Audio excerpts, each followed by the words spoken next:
What happened today was not just a party launch, but it was a declaration of war in Kenyan politics. Welcome back to Dr. Politica. I'm the analyst Peter Ogutu. Decoding power, dissecting Kenya.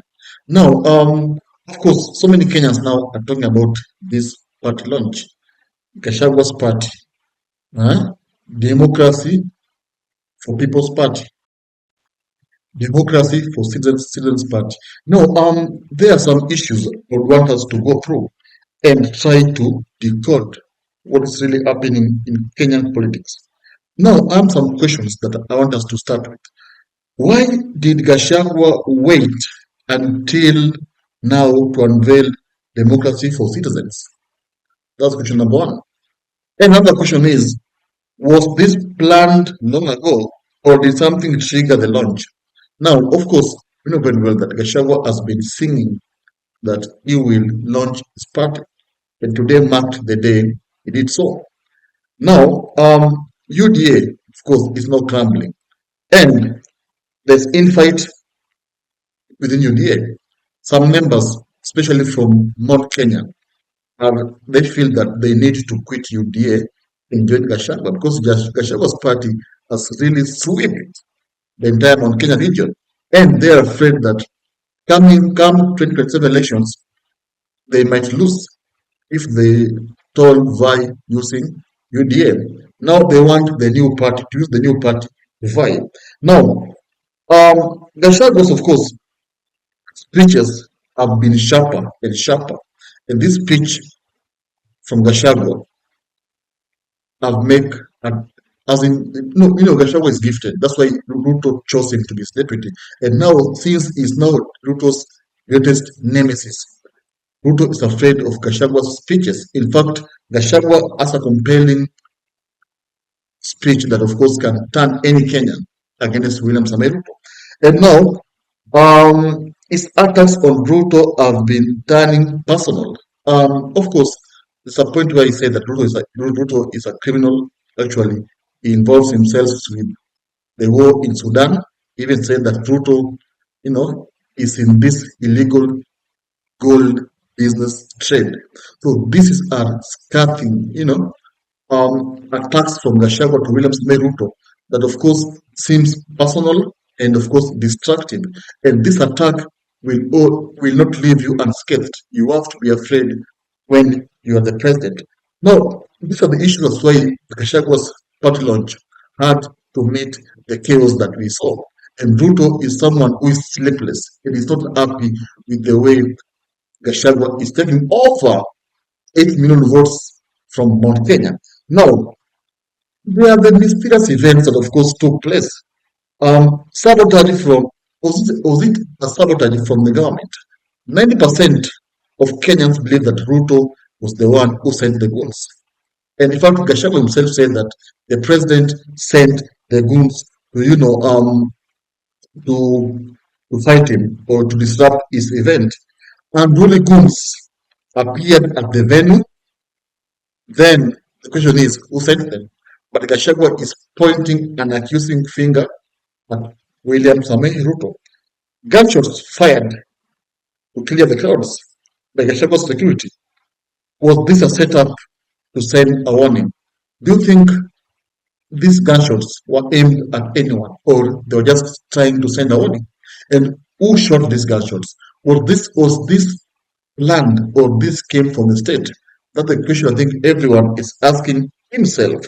Now, UDA insiders claim that whatever happened in Gachagua's event was planned by the state. But remember, UDA, Ruto is the head of UDA.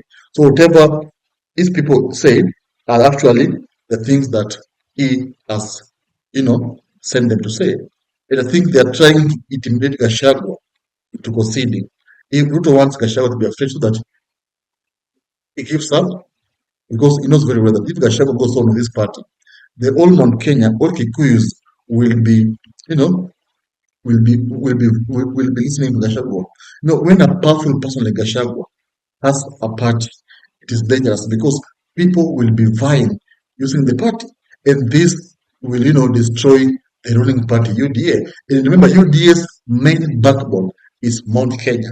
That's where UDA garnered a lot of votes. Now, Raila remains silent. Actually, Raila has not said anything pertaining the event that took place. And the Englishmen say that silence is always a message. When someone is quiet, it does not talk.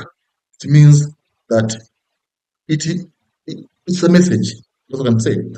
And Raila's silence shows that he is not okay with Ruto and actually is entertaining what Gachagua is doing. In fact, this should be a clear signal to William Samoei Ruto that Raila Amolo Odinga is not with him. That's why he has not publicly fought Gachagua. If at all he was with Ruto, he would have already been fighting Gachagua. But this man is silent, is just watching. And watching and not saying anything is actually conveying a message to William Samoei Ruto. So Ruto should be afraid of Raila more than Gachagua himself. Now, 2027 is a changed map and a new power shift. This will be the first election that we will see sitting president remaining offer. Remember, in 2007, Kibaki also, same thing happened to Kibaki. Kibaki was left with Mount Kenya alone. And this time I'm seeing William Samoei Ruto being left, with Rift Valley to vote for him. And of course, Rift Valley cannot make him the president. He has to enjoy support from other regions in Kenya. Now, Mount Kenya is no longer certain for Ruto. This shift will ripple across Kenya's election strategy. Mount Kenya, of course, is not with Ruto, and Ruto knows it that Mount Kenya is not with him. That's why nowadays you don't see him, camping in Mount Kenya the same way he used to do. Right nowadays you see him camping in Nyanza because he has realized that Mount Kenya is gone and he will never get any votes from Mount Kenya. Now, Gachagua has declared war on UDA. UDA, of course, is the party that, of course, propelled Gachagua to be the deputy president. But it's the same party that, of course, removed him from being the deputy, that impeached him. So Gachagua is revenging and he has declared deep attack on UDA. If Raila distances himself from Ruto, will Gachagua pull Mount Kenya into Azimio? That's another question that I think Kenyans need to ask themselves. If Raila, because Raila himself has been sending people like Orengo, tell Ruto that we are not supporting you, we're just trying to, benefit from your government. But this is a clear sign that Raila Odinga will not work with Ruto. Or to say that, because Raila also is high in the presidency. So if Raila sees that Gachagua is powerful and Matiangi is powerful, Raila can easily be swayed to abandon Ruto and join these other forces. And of course, someone like Gachagua does not want to be the president, but he wants to make Ruto a one-term president. So Gachagua can easily support Raila just to make sure that Ruto is hurt. And that can happen. So Raila's silence is a clear message that something is wrong somewhere. So that's just happened. So these goons, now the topic that of course now is not trending in Kenya. These goons, do you really think they were sent? Or do you think Gachagua was trying to make his lodge popular? Because politicians are so clever. Remember in America, Trump said, okay, we saw someone attacking Donald Trump in America. And we saw someone almost killing him because the bullet almost hit his head. But by God's grace, it did not, it just passed. And some say that Trump was trying to gain sympathy because he claimed that he was attacked twice. But the world saw only one attack. The second attack was not seen by anyone. So, do you think this attack, these goons that were witnessed in Gachagua's party launch, were planted, or they really came from the state, or Ruto is the one who ordered them? And if Ruto was the one who ordered these goons, then how petty is the government? Because how can you just send people to go and disrupt a whole major event? What are you afraid of? Are you afraid of facing a new party from your stronghold? Because Mount Kenya is Ruto's stronghold.